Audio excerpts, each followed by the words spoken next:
예수님은 자신이 죄로 물든 이 세상과 사람들을 구원하기 위하여 십자가에 달려 속죄의 제물로 죽어야 할 때가 다가오고 있음을 점점 더 강하게 느끼고 있습니다. 23절에 보면 예수님은 자기에게 다가올 이 십자가 고난의 때를 영광의 때로 받아들이고 있습니다. 예수께서 대답하여 이르시되 인자가 무엇을? 영광을 얻을 때가 왔도다. 여러분, 십자가 자리가 어떤 자리입니까? 피 흘려가지고 고통스럽게 잔인하게 빨가벗겨져가지고 죽는 자리, 고통과 수치의 때인데 주님은 이상한 말을 하십니다. 영광을 얻을 때가 왔도다. 이게 무슨 말일까요? 이해가 참 어렵습니다. 이 세상에서는 자기가 높아지고 존귀하게 되고 크고 명예롭게 되어질 때에 더 크게 영광을 받는다고 생각합니다. 오늘 사랑하는 최장로님 기도를 잘해 주셨는데 너무나도 영감 있는 기도인데 딱 하나 거슬렸어요. 영적 거장. 아니에요. 그렇게 기도하면 안 돼요. 이 세상에서는 자기가 높아지고 커지고 뛰어나고 명예롭게 되어질 때 더 큰 영광을 거둔다고 생각하지만 한번 생각해 보세요. 그렇게 해서 과연 그 영광이 누구에게 돌아갑니까? 자기 영광, 자기 집안 영광, 내 자식의 영광, 가문의 영광 아닐까요? 어떤 분들이 열심히 기도하고 자식을 잘 키웠습니다. 야, 내가 열심히 기도했는데 네가 큰 인물이 되었다. 이렇게 큰 인물이 되어서 출세할 줄 몰랐다. 너무 감사하다. 하나님 감사합니다. 나는 이제 죽어도 여한이 없습니다. 어떤 영광을 구해온 것입니까? 어떤 영광을 위하여 신앙생활을 해왔습니까? 그것도 귀한 일이지만 그것이 우리 신앙의 전부일까요? 더 깊이 들어가야 됩니다.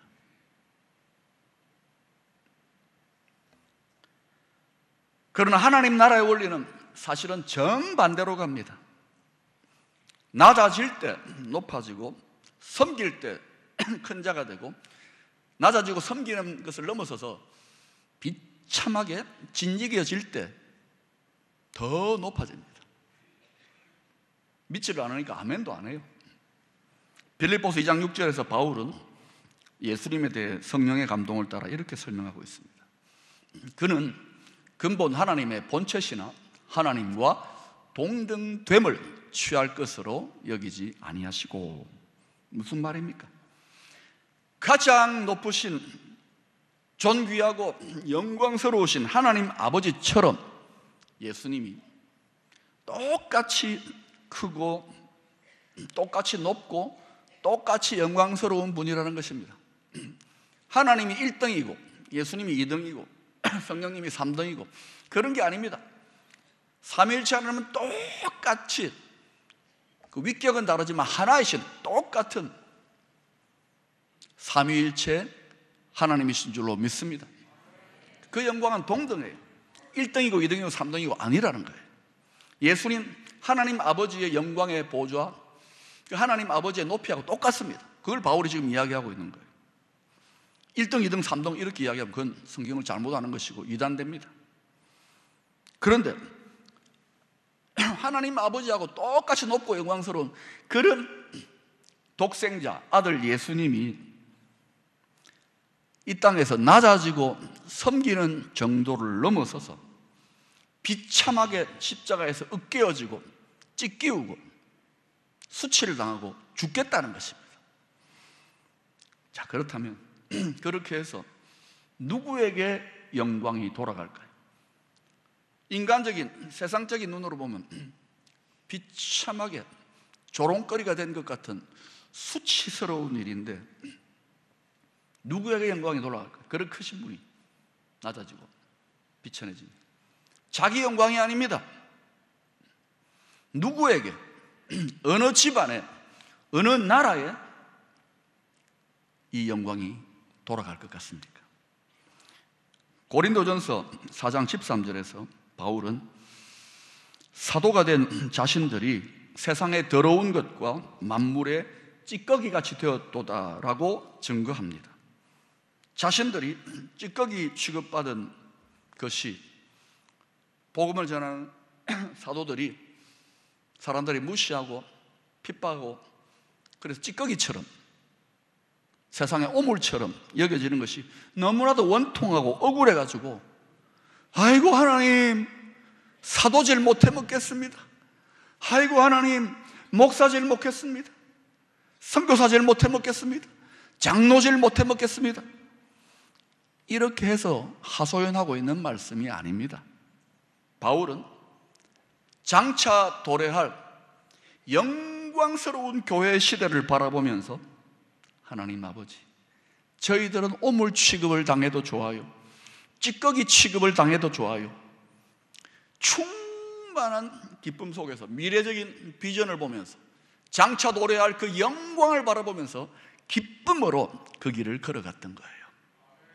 사랑하는 여러분, 가장 높고 영광스러운, 더 높은 분은 없습니다.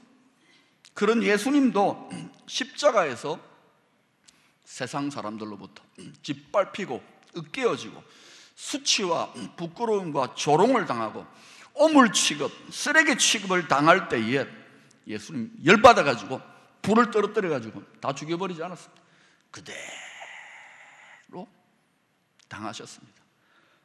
그 당하실 때 예수님 깊은 마음 속에 있는 것이, 조금만 기다려봐라 이것들아, 분노로 꽉 찼을까요? 아니에요.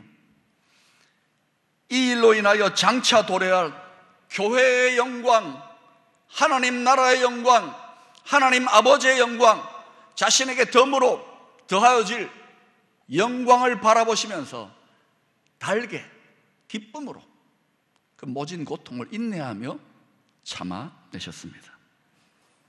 24절에서 예수님은 자신이 십자가에서 죽는 일을 이렇게 비유하고 있습니다. 여러분 읽어보십시다. 시작.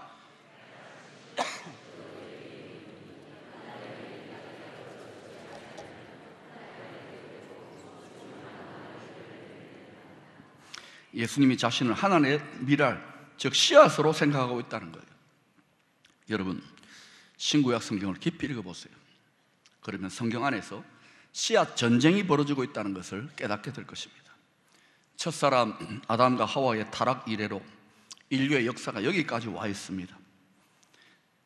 사탄이 처음 씨앗인 아담을 유혹해서 범죄하게 만들므로 말미암아서 이 처음 씨앗이 완전히 변질되고 말았습니다. 원래 하나님이, 완전하신 하나님이 창조하신 아담이라고 하는 첫 번째 씨앗은 죽지도 병들지도 썩지도 않는 영원한 존재로서 천사보다도 존귀하고 영광스러운 하나님의 자식으로 창조되어졌습니다. 그러나 이 첫 번째 씨앗에 문제가 생겨버린 것입니다. 이 문제가 생긴 씨앗을 하와의 밭에다가 심었습니다. 그렇게 해서 거두어들인, 지금 역사까지 계속 거두어들인 아담의 후손들, 아담의 열매들을 한번 보십시오. 다 하나님의 영광의 형상을 잃어버리고 죄인된 인간의 형상을 입은 열매들을 계속 수확하고 있습니다. 왜 이런 비극이 일어났을까요? 처음 씨앗이 중요하거든요. 처음 씨앗이 완전히 변질되어 버린 것입니다. 그러니까 죄인 심은 데 죄인 나고, 콩 심은 데 콩 나고, 팥 심은 데 팥 나고, 심는 족족 변질된 열매만 나오는 것입니다. 이 농사의 원리가 똑같습니다. 심는 대로 거두는 것입니다. 그래서 하나님 아버지는 이 변질된 아담이라는 첫 씨앗 대신에 자신의 친아들 예수 그리스도를 변질되지 아니한 완전한 구원의 씨앗으로 이 세상이라고 하는 땅에 심기 위하셔서 오래전부터 치밀하게 섭리하시고 준비해 오셨습니다. 그래서 아담의 후손 중에서 택해진 사람이 바로 우리가 잘 아는 믿음의 조상이 된 아브라함입니다. 그리고 그의 후손들을 통하여 이스라엘 12지파가 만들어지고 이스라엘 민족이 이루어집니다. 그리고 예수님은 이 12지파 중에서 유다 지파의 혈통으로 이 씨앗이 계속 보존되면서 차근차근 보존되고 준비되면서 계승되어져 왔습니다. 사탄의 세력은 점점 하나님의 섭리의 계획들이 어렴풋이 일어나는 것들을 보게 됩니다. 이 구원의 씨앗이 이스라엘 민족을 통하여 유다 지파를 통해 오는 거나 점점 이제 알게 됩니다. 그러니까 어떻게 됩니까? 씨를 말려야 될 거 아닙니까? 그래서 여러분 특별히 구약 성경 신약에서도 일어났고 지금도 일어나고 있습니다. 이 씨를 말려야 되기 때문에 특별히 이스라엘 백성들, 이 거룩한 씨앗을 보존하고 있는 통로된 이스라엘 백성들을 변절시키고 도적질하고 죽이고 씨를 말리려고. 여러분 왜 구약에 그렇게 많은 전쟁이 있습니까? 죽이려고. 그죠? 왜 그렇게 많은 악한 의도가 있습니까? 전부 다 씨앗 말리려고 하는 겁니다. 그런데 이것이 민족과 나라 수준에서만 일어난 것이 아니라 특별히 예수 그리스도가 다윗의 혈통으로 오도록 하나님이 작정하셨잖아요. 그것을 선지자를 통해 드러내셨잖아요. 그러니까 사울이 타락하고 다윗을 하나님이 들어 쓰시겠다고 하는데 사울이 시기와 질투심에 완전히 사로잡혀가지고 완전히 악한 영으로 충만해져가지고 10년 넘게 다윗을 죽이려고 집요하게, 절대로 포기 안 한다, 집요하게 다윗을 죽이려고 충동질 당했던 이유가 뭘까요? 저 같으면 한 1년 죽이려고 하다가 포기하겠는데 절대로 포기 안 합니다. 다윗의 혈통으로 거룩한 씨앗, 구원의 씨앗이 오기 때문에 씨를 말려버려야 되겠다. 그런데 여러분, 전능하신 가장 지혜로우신 하나님께서 콧방귀를 뀌면서 우리가 알기에는 아슬아슬하게 보존되어질 것 같지만 그 다 다윗을 훈련시키는 겁니다. 그 왕권을 주면 이 타락할까 봐. 사울은 금방 타락했잖아. 너만은 안 된다. 그런데 또 다윗도 한번 넘어졌잖아. 그래서 하나님께서 다윗을 보세요. 철저하게 그가 실패하고 넘어질 때도 철저하게 다윗의 생명을 지키시고 보존하십니다. 이유가 뭘까요? 거기서 오염 안 된 거룩한 씨앗 메시아 예수 그리스도 오시기 때문에. 그러니 여러분, 우리가 하나님의 거룩한 씨앗의 통로로 가면은 아무리 사단 마귀가 그 가정을, 그 집안을, 그 교회를 죽이려고 하더라도 절대로 아슬아슬하긴 하겠지만 어떻습니까? 망하지 않습니다. 믿습니까? 원리를 알면은 간단해요. 하나님 아버지께서 친히 예비하신 구원의 미랄이신 예수님은 30년 동안 마치 씨앗이 땅속에 가만히 들어있는 것처럼 요셉과 마리아의 장남으로 또 목수일을 하면서 살림을 보태고 동생들 잘 건사하고 그렇게 하나님의 때를 기다리셨습니다. 그리고 이 구원의 씨앗의 길을 예비하는 선구자 세례 요한이 등장하자 이제 때가 되었구나 하고는 내가 하나님이 보내신 메시아 거룩한 구원의 씨앗이다 하고 가르침을 베풀면서 공생애를 시작하시고 내가 진짜 그렇다 하는 것을 입증하기 위해서 귀신도 쫓아내고 기적도 일으키고 또 병도 많이 고치고 그랬다고 해요. 그리고 때가 되어서 그렇게만 계속 하는 게 아닙니다. 씨앗이니까 씨앗이 열매를 맺으려면 어떻게 됩니까? 또 다른 열매를 맺으면 죽어야 될 거 아닙니까? 그래서 때가 되니까 또 다른 많은 열매를, 자기에 속한 많은 열매를 맺기 위해서 십자가에 예수님이 선택하신 거예요. 썩어서 죽기 위해서. 이것은 하나님의 심고 거두는 그 원리대로 예수님이 행동하신 것이죠. 이게 굉장히 죽는 것이 힘들고 어렵지만은 예수님은 달게 그 길을 걸어가신 것입니다. 할렐루야. 예수님이 그냥 씨앗으로서 전 세계 사람들 귀신을 다 쫓고 병을 다 고쳐도요, 안 죽으면은, 심고 거두는 원리대로 십자가에서 안 죽으면은 다 소용없는 짓입니다. 그래서 예수님은 길을 쓰고 그 길을 걸어가신 거예요. 베드로가 안 됩니다 하는데도 길을 쓰고 그 길을 걸어간 거예요. 그래서 예수님이 어떤 열매가 되십니까? 고린도전서 15장 20절은 예수 믿는 자들이 받게 될 부활을 설명하면서 이렇게 말씀하고 있습니다. 여러분 읽어보십시다. 시작.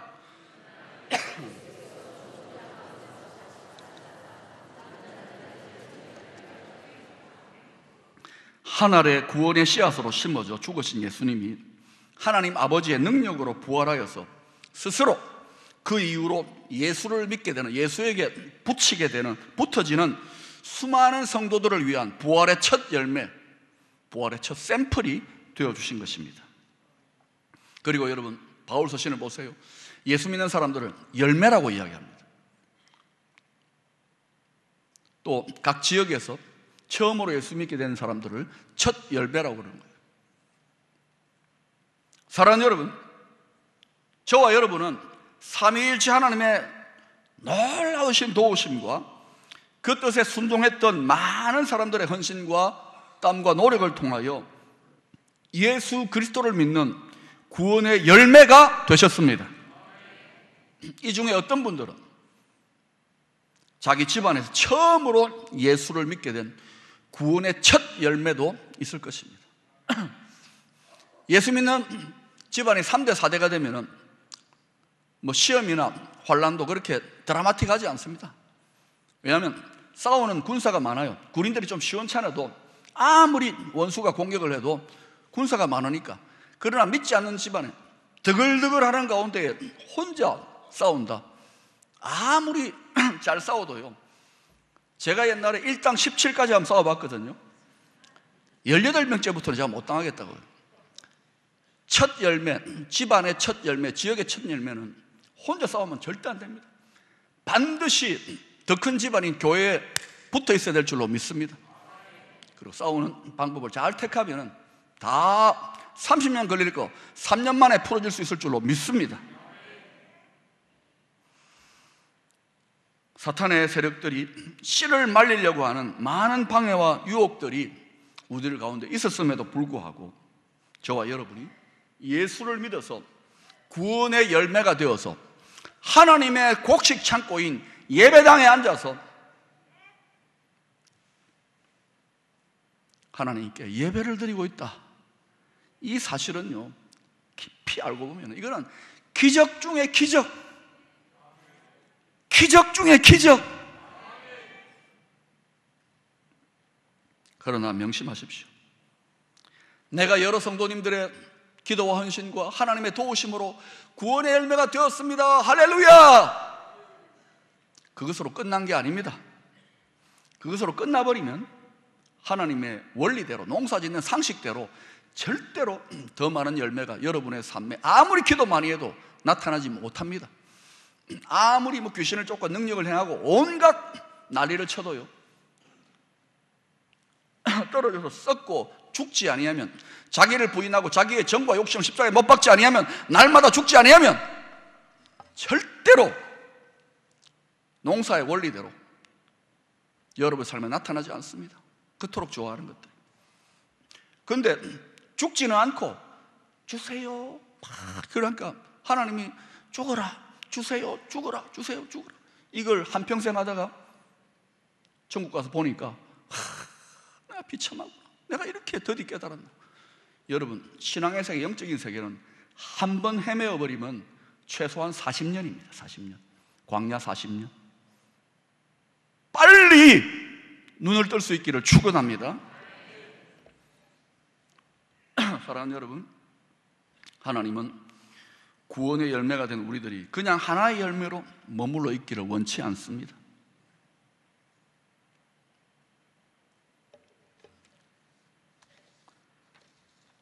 여러분, 믿음의 눈을 가지고 이 세상을 깊이 통찰해 보십시오. 조용하지만 치열한 씨앗 전쟁이 지금도 진행 중에 있습니다.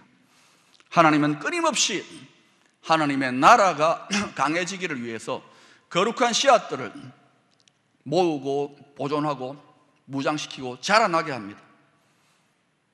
그런데 여러분, 이 죄악된 세상에 임금 노릇하는 사단의 입장에서는 하나님 나라의 백성들, 거룩한 씨앗들이 늘어나고 강해지고 자라나고 번성하는 것은 그들에게 엄청난 위협이 되는 것입니다. 그래서 거룩한 씨앗들이 계속해서 번성하지 못하도록 방해하고 유혹해서 종국에는 결국에는 씨를 말려버리려고 하는 것입니다. 그런데 신기한 것은 여러분, 재미있는 현상이 일어나고 있습니다. 교회의 부흥이 휩쓸고 지나갔던 유럽, 세계에서 애기 제일 안 낳는, 씨를 안 만드는 나라들이 되어버렸습니다. 그 다음에 무너지기 일보 직전에 안간힘을 쓰고 있는 미국 역시 즐겁고 편안하니까 애기 안 낳는 방향으로 흐르고 있고, 대한민국 역시 애기를 안 낳습니다.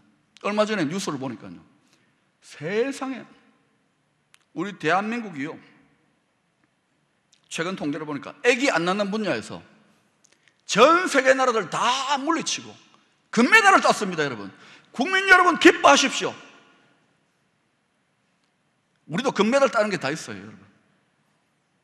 여러분, 이것이 단지 대한민국이 약화되고 나라의 장래가 어려워지는 징조로만 보입니까? 제가 신문 보니까 몇 년도에 대한민국 인구 반토막, 이게 대한민국의 장래가 암울해지고 대한민국의 영광이 암울해지는 것으로만 보입니까? 깊이 보셔야 됩니다. 반면에 예수 그리스도의 거룩한 씨앗들을 미워하는 중동의 여러 나라들, 그리고 각종 우상들을 섬기는 그런 나라들, 거기에는요, 아이를 낳는데 죽으면 죽으리라는 믿음으로 낳습니다. 최소한 5, 6명, 조금 많으면 12명 정도 낳습니다. 그 애 낳는 기계입니다. 그리고 알아서 커, 얼마나 강하게 키우는지 몰라요. 그리고 죽으면 죽으리라고 낳습니다.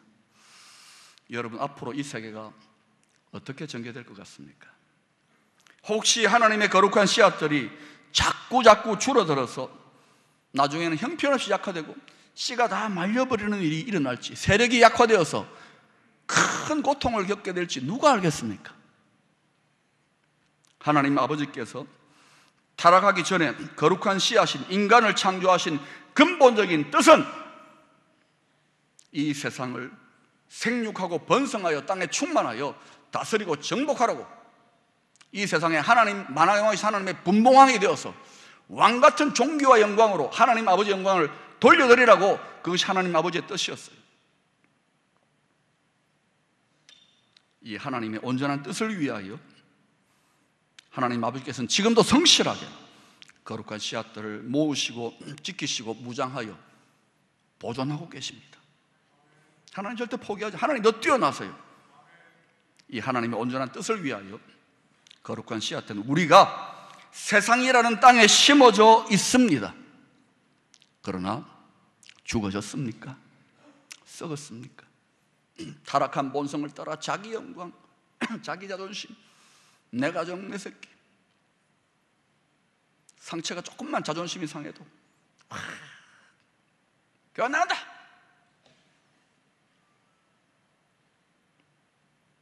안일함과 나태함을 버리고, 젊은 세대들이여 안일함과 나태함을 버리고